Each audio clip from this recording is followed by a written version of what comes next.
Boat vlog. Alrighty.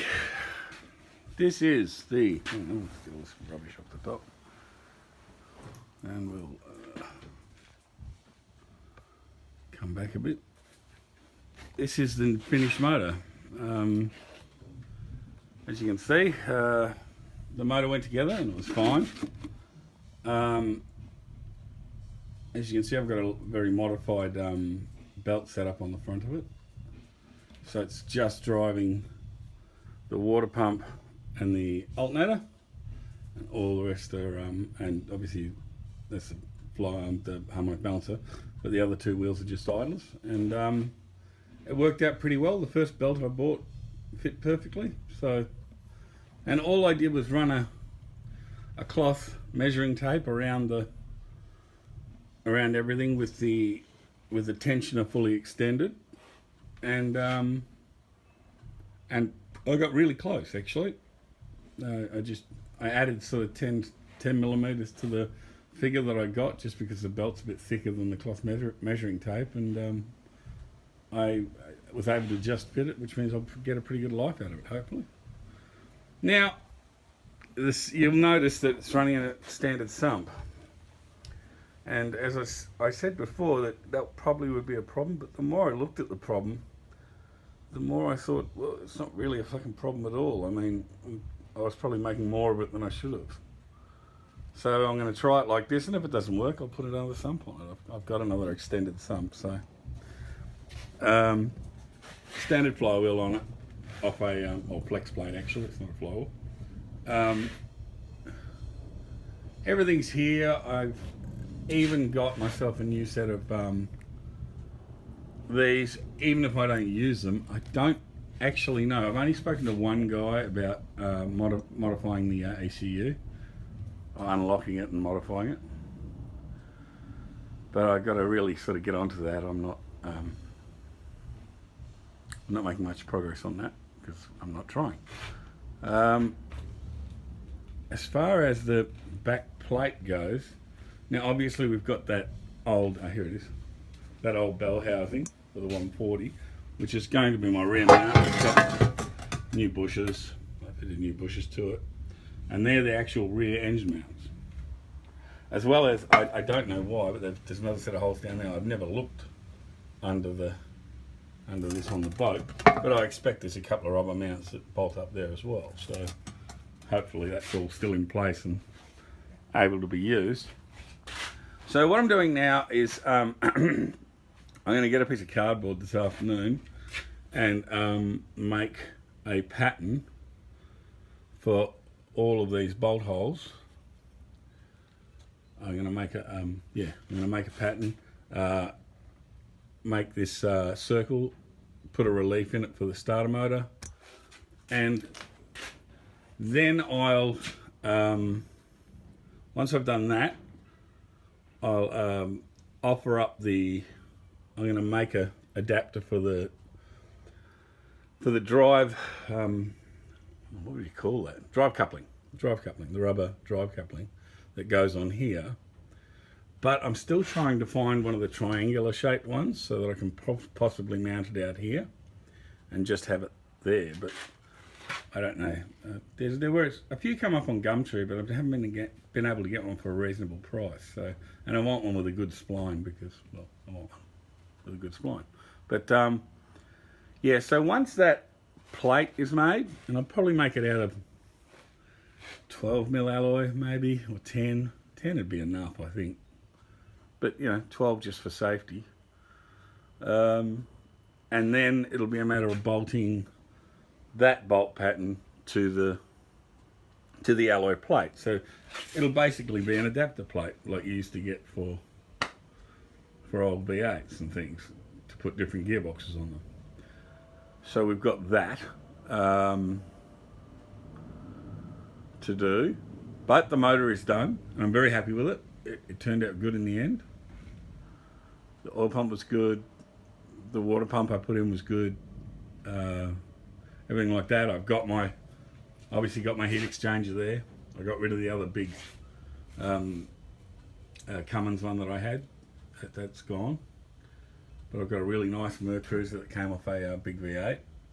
So, you know, I think that's going to do the job, especially with this sort of small flow I'm going to get from the, I'm not using a Jabsco pump or like a pickup, a separate pickup pump for the raw water, so I'm just using what's in the leg. So with, this is a triple sort of, so it's a bit hard to explain, but the raw water comes in and it goes down, back, and then down again, and then dumps out of that end. So, yeah, it goes through it 3 times. Yeah, which is a great thing because it'll cool really well. And even with it, it's not a small motor flow that comes out of the pump, but it won't be huge. So I think that's probably going to do the job. And this solves a bunch of problems like header tank, radiator cap, everything. And basically all I have to do is run the engine water in and out of those 2 pipes, which is going to be really easy. I can do that with stuff I've got lying around, to be honest. And I don't think it's going to be a problem at all. What I really have to do is offer it up in the boat and see where I can mount that. Because this motor is so short compared to the, hang on, I'm in a really bad spot here. Because the motor is so short, I've got a feeling I'm going to be able to just sit it in front of the motor here, just across. And I think that's going to be really easy. Still haven't really made I have started farting about with the manifolds, but I haven't made them yet. So, and I actually, halfway through that endeavour, I started talking to High Tech Marine about getting a set and how much they were going to cost. Now they do make a set for these. He told me they were a 9-inch rise from the top of the port. I haven't measured that yet, so why don't we do that? No, I won't do that, apparently. I can't find my tape measure. Okay. Yeah, let's go back around. Sorry, everything's awkward because I've got crap all through my tiny workshop. Oh, there's my 9.9 outboard that I'm trying to sell, which nobody wants. Okay. Yeah, he said there was a 9-inch rise, so if you're looking from the top of the port, he said, so 9 inches is probably only going to put them about here. Yeah, about that. About there. Which is going to be perfect, because, I mean, if I can put that anywhere near where I want it, there's going to be plenty of room. There's going to be, meaning height-wise, because basically everything has to fill. Everything that you're cooling with the raw water has to fill to a point where it's not running out of the exhaust, and it's, yeah, the exhaust, where it exits the exhaust has to be higher than basically everything else so that everything fills up, if you know what I mean. So, yeah, with that, I've still got to make a Y piece, but I won't be able to do that until I actually get the manifolds, or make the manifolds. I'm still sort of tossing up on that. And, yeah, that's where we're at, really. We've got a finished motor, which is fucking really cool. We've got a finished motor that'll run. It's all wired up. And now all I have to do is see what I have to pull out of the harness and what I have to leave in to run it. And I'm sure there's going to be plenty of resources on that I can nick off other people. But you can see all the wiring just bunched up on top there, so it's not hanging down on the floor. But there's your, obviously your ECM, where is it? God. There's your ECM and BCM.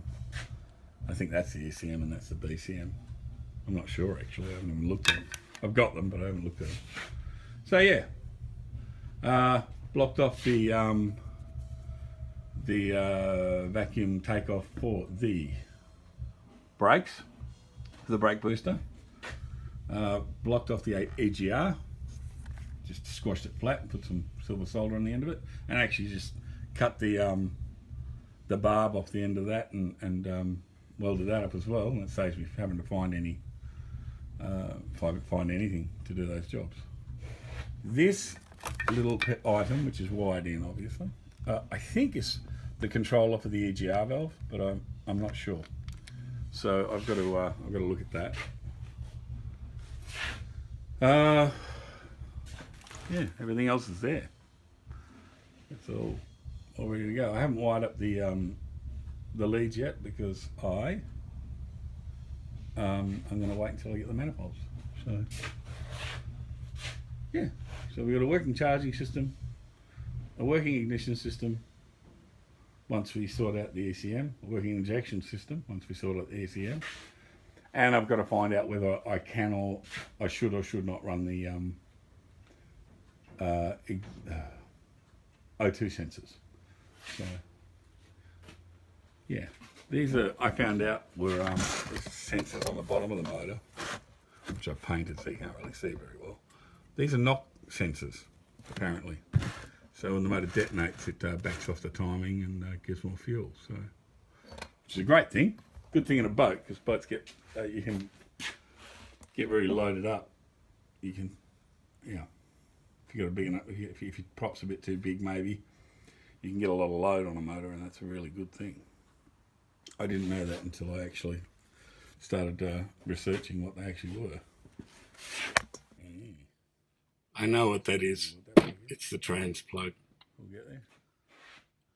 Yeah, so water out and in. And I could have blocked off these two, which are the heater pipes. Where are they? There. These two here are the heater pipes. So out and in. But I think I'm going to run them through an oil cooler, because I've got my handy dandy oil filter eliminator here, which I'm going to run a remote oil filter, and I'll probably run a little cooler as well, something small, which I could easily make myself, and probably will. So yeah, that turned out reasonably well. It's certainly strong and watertight and seals, but yeah, that was okay. So, and it'll give me a lot more room, because the engine compartment at the bottom isn't very wide. So, and every guy that I've seen online that's done a conversion with one of these has had to do that, so to eliminate the oil filter basically and put it somewhere else. So yeah, that's about it. Other than that, it's sort of full steam ahead. And when I'm going to do it, because because my poor old boat, you haven't seen that yet, have you? Here's my shitbox of a boat. The Chivas Thunderbird Mark 4 or 5, Mark 5 maybe, on the worst trailer in the world, which I've had to repair a couple of times. Yeah, there's the engine compartment. A nice little cabin. Ancient 70s steering wheel. And just really basic electrics, which I set up myself, which I'm probably going to ditch and remake. But no cracks anywhere. When I got it, it had a fair few cracks and things like that. I just made a new ladder for it out of the old ladder.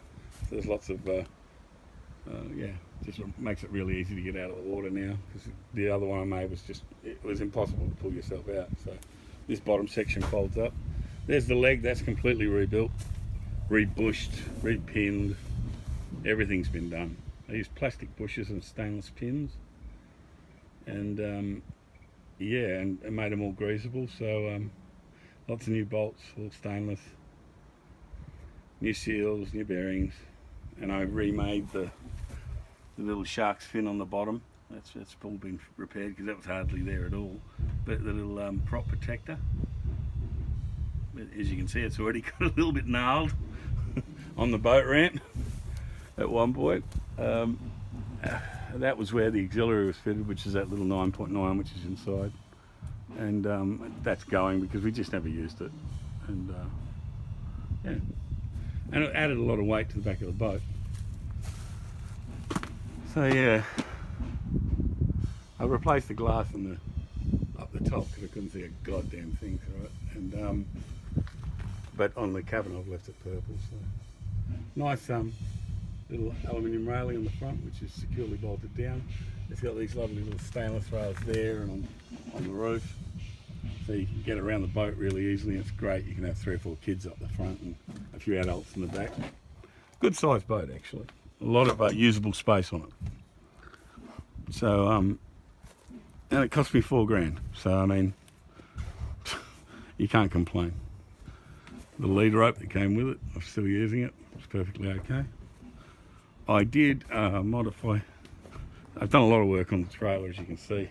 Well, you can't really see, but I put just a 4-wheel drive winch on it, and it works beautifully. It's a 4,000-pound X-Bull one. I think it was $70. A little Anderson plug to run it. It just plugs up to the back of the car. I've run battery leads to the back of the car. A little flap that opens up, and my anchors are in there. And yeah, that's my little boat. New lights everywhere, everything LED, a big light bar across the top. Having been caught on the Swan River at night, it isn't a huge river. There's lots of channels and things. So it's easy to see the nav markers, but it's hard to see anything else. And like I say, having been caught on the river at night with no lights, it's a fucking nightmare. And yeah, so that's the boat that it's going in. And it's worth doing. I mean, it's a solid, great handling little boat.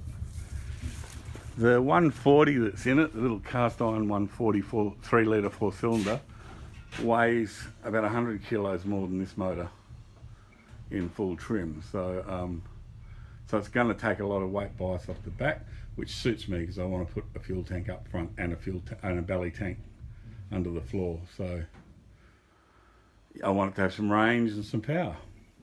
Having said that, I mean, the 140 leg will take it.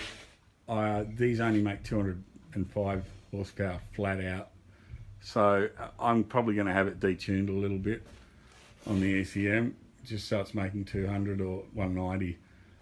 And I think that'll be more. I mean, the 140 is more than enough to push the boat along. It isn't a hugely heavy boat, so but it is very stable. Being a fiberglass boat. Yeah. All right. Well, see you next time.